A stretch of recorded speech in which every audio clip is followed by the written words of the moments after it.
Hello साथीहरू, जोजुलपा नमस्ते। सन्चै हुन्छ हजुरहरू? धेरै भयो है म नआएको। अब मैले आज चाकु बनाउने तर्खरमा छु म। चाकु कसरी बनाउँछ त? के हाल्नुपर्छ त त्यसमा? मलाई आइडिया भएको चाहिँ म हजुरहरूलाई देखाउँछु है। हजुरहरू ध्यान दिएर हेर्नु होला ल, मलाई साथ दिनु है। आउनुहोस् अब चाकु कसरी बनाउने।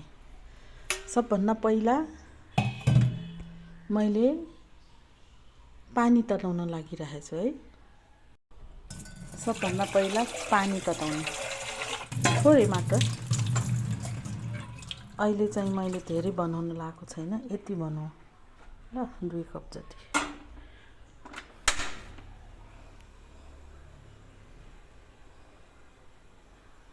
यसलाई अलि पोल्ने गरेर तताउँ, उम्लिने गरेर तताउन होइन। साथीहरू, मैले यो सक्खर ल्याएको छु है, चाकु बनाउनुको लागि यो सक्खर ल्याएको छु। आजकल त जहिले पनि जहाँ पनि पाउँछ पसलहरूमा होइन। अब यसलाई चाहिँ मैले आज यति मात्र गर्न लागेको। साथीहरू, अब यसमा चाहिँ यो सक्खर हाल्ने, यो सक्खर चाहिँ हाल्ने है। अब यो सक्खर मैले पानीमा उमालेपछि यस्तो भयो है, यस्तो भयो। एकदमै कलर पनि आयो है। यसरी अब यो पग्लिने गरेर सबै पग्लिने गरेर गर्नुपर्छ, नत्र डल्लो डल्लो पर्छ। अब यसलाई चाहिँ हामीले एउटा चिया छान्नेमा छान्नुपर्छ। यो सबै पग्लिनुपर्छ, पुरा पग्ल्यो भने सजिलो हुन्छ। अब यो फिजाइरहेछ होइन।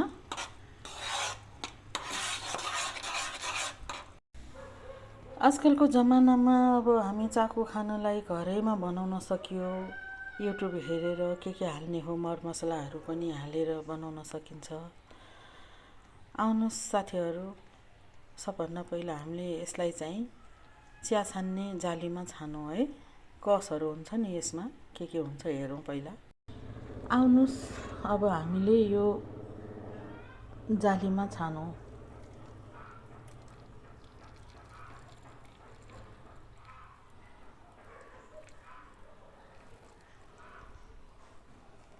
कतिको फोहोर आउँछ भनेर मात्र हो। यो त सफाइ जस्तो लाग्यो हुन त, किनेर ल्याएको पनि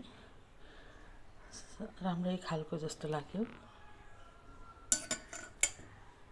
हेर्नु साथीहरू, अब भिजाएर हेर्न सकिन्छ कतिको छ यसमा कस।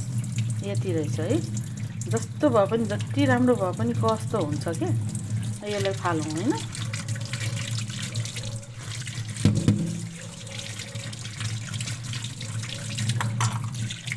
साथीहरू, हामीले अब यसलाई चाहिँ अलिकति पखालौँ है। कतिको माथि मात्र भए पनि पखाल्नुपर्छ, किनभने ठुलोहरू फेरि पसिरहेको हुन्छ। यसमा त धेरै ठुलो छैन है। फेरि तताउँ अब यसमा।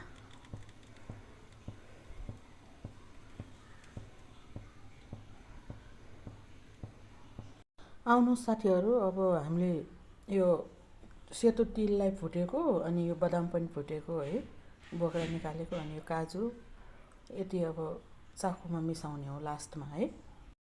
गाइज, अब हामीले चाहिँ यो चाकु लगभग पाकिसक्यो।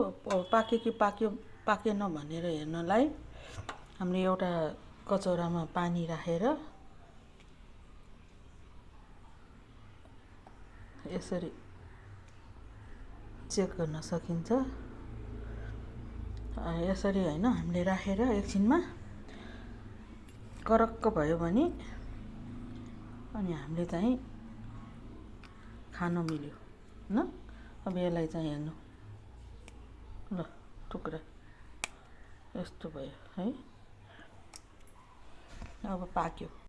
साथीहरू, हामीले अब यो चाकु राख्नलाई अलिकति तेल दल्नुपर्छ यसमा है। तेल दल्नुपर्छ। तेल दलेन भने फेरि यसमा चाहिँ निकाल्नु हुँदैन क्या, अनि अलिक कडा हुने भएको हुनाले यसरी तेल दल्यो भने चाहिँ हामीले निकाल्नु सजिलो होस् भनेर तेल दल्नुपर्छ। हेर्नुहोस् यसरी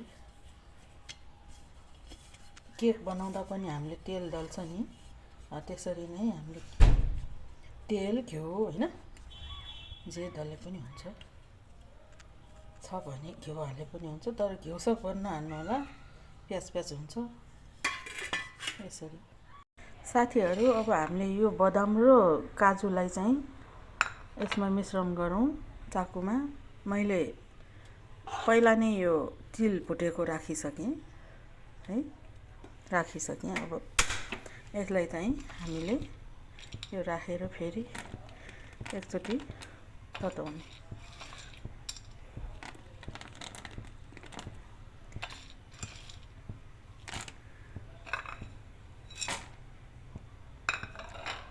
फेरि एकचोटि तताइदिने, चलाइदिने सबै, अनि भित्रसम्म जान्छ अनि मिठो हुन्छ।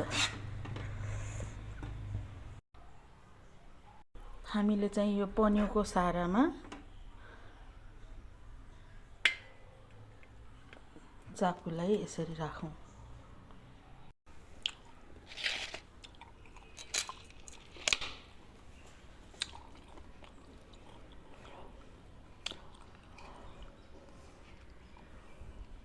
यसरी गर्यो भने टुक्रा गर्नलाई सजिलो हुन्छ है। यसमा त साह्रो भइसक्यो।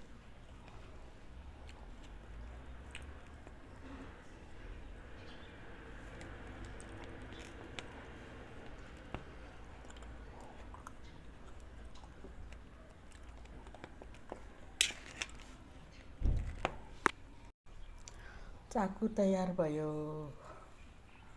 यसरी खान सकिन्छ। अब यसमा सबै मिश्रण भयो हैन, एकदमै राम्रो बन्यो, एकदमै राम्रो बन्यो। यसरी बनाएर खान सकिन्छ घरैमा।